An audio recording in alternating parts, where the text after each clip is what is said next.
हरिदास जगदाळे शिवसेना उपजिल्हा प्रमुख शिंदे गट आता काल परवापासून जे पालकमंत्री आणि कोरेगावचे आमदार कृष्णा खोऱ्याचे उपाध्यक्ष महेश शिंदे यांच्यामधील जे पेपरला किंवा याला काही गोष्टीमध्ये द्वंद्व दिसते तर ती वस्तुस्थिती नाही. फील्डवरती ग्राउंडवरती काम करणारा जो माणूस असतो तो आत्मविश्वासानं सांगतो की मी लोकांच्या कामावरती आणि लोकांच्या मतावरती विजय झालो, ही वस्तुस्थिती आहे.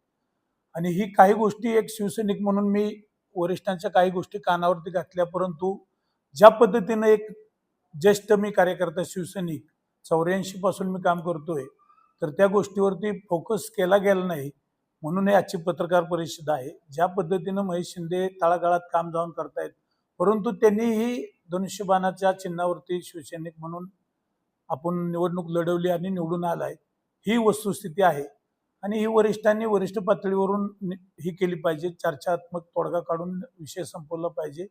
कारण आम्हासारख्या शिवसैनिकांचं खाली मतदारसंघ कोरेगाव मतदारसंघातच माझं गाव येतं, मी मतदार आहे तिथला, आमची खाली कुचंबना होते.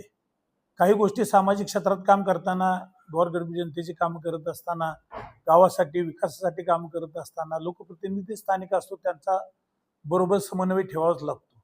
आणि ज्या पद्धतीनं साखळी शाखा प्रमुखांच्या पासून पक्ष प्रमुखांच्या पर्यंत असते त्याच्यामध्ये अनियमितता थोडीफार घडती.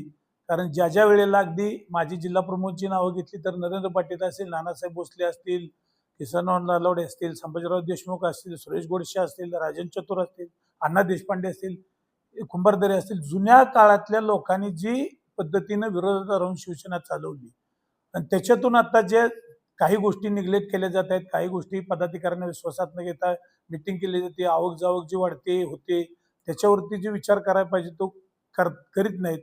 आणि आत्ता महेश शिंदे का शिवसेना हे जे चाललंय, महेश शिंदे साहेब जे म्हणतात की बाबा मी माझ्या ह्याच्यावरती निवडून आलोय, त्यांचं बी काही गोष्टीमध्ये विचार केला तर त्या गोष्टी त्यांचं मतदारसंघातलं काम, मतदारसंघामध्ये जाऊन फिरणं, लोकांचा संपर्क ठेवणं, ह्याही गोष्टी लक्षात घेतल्या पाहिजेत.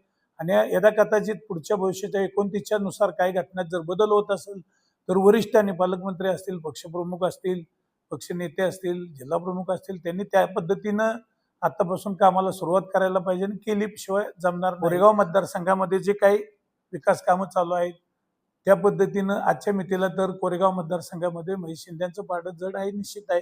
आणि त्यांनी शिवसैनिक म्हणून काम करावं, त्यांनी धनुष्यबाणावरतीच लढावं, आम्हा शिवसैनिकांना न्याय द्यावा, ही एक कळकळीची सर्वांच्याकडेच माझी विनंती आहे. एवढं बोलून